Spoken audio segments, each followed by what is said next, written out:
महाराष्ट्र नवनिर्माण सेनेचे अध्यक्ष राज ठाकरे यांनी गुढीपाडवा मेळाव्यात देशातील नद्यांबाबत तीव्र नाराजी व्यक्त केली होती। याच नाराजीचा धागा पकडत महाराष्ट्र नवनिर्माण सेनेकडून नाशिक शहरातून वाहणाऱ्या गोदावरी नदीच्या स्वच्छतेसाठी आंदोलन करण्यात आले।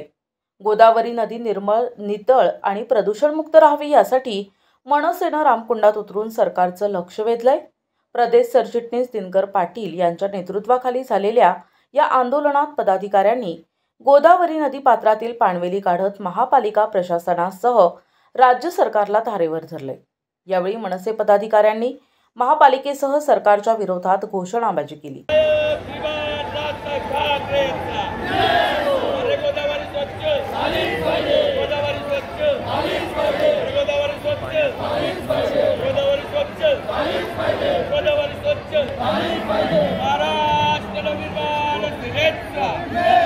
नवनिर्माण सेनेच्या माध्यमातून माननीय राज साहेबांची संकल्पना आणि त्यांच्या आदेशानुसार आज आम्ही रामकुंड पंचवटी येथे आज नाशिक महापालिकेच्या धिक्कार असो, महाराष्ट्र शासनाचा धिक्कार असो, कारण यांनी गोदावरी माता पवित्र, वालदेवी, दारणा, नंदिनी या चारही नद्या प्रदूषणमुक्त होत नाही, करत नाहीत।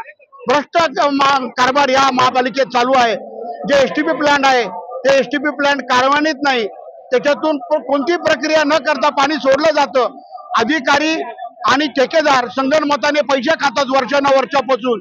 हे काही पुढाऱ्यांचे एसटीपी प्लांट आहेत आणि आज लाज वाटते की या नाशिक महापालिकेत म्हणजे क्षेत्रामध्ये आमदार भारतीय जनता पार्टीचे, सत्ता भारतीय जनता पार्टीची, केंद्रात भारतीय जनता पार्टी सत्ता असताना या नद्या आज सिंहस्थ 2027 ला येतोय, आजही काही काम केलं जात नाही।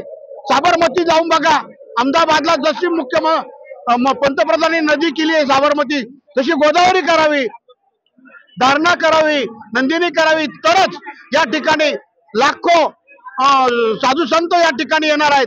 हे पाणी पिण्याजोगं झालं पाहिजे। काल आम्ही 28 आखाड्यांमध्ये साधू संतांकडे गेलो, सगळ्यांचं हेच म्हणणं आहे की यावर कोणी लक्ष देत नाही आणि या ठिकाणी पाणी स्वच्छ होत नाही। हे पिण्याजोगं पाणी झालं पाहिजे असं साधू संतांचं सुद्धा म्हणणं आहे, जनतेचं म्हणणं आहे। गेल्या काही दिवसांपासून गोदावरी नदीच्या स्वच्छतेचा प्रश्न ऐरणीवर आला असून दिवसेंदिवस गोदावरीच्या प्रदूषणात वाढ होत आहे। आगामी सिंहस्थ कुंभमेळ्याच्या पार्श्वभूमीवर गोदावरी नदी प्रदूषण मुक्त व्हावी यासाठी मनसेनं पाण्यात उतरून महापालिका प्रशासनाचं लक्ष वेधलंय। प्रतिनिधी उमेश वणकर, दिशा न्यूज, नाशिक।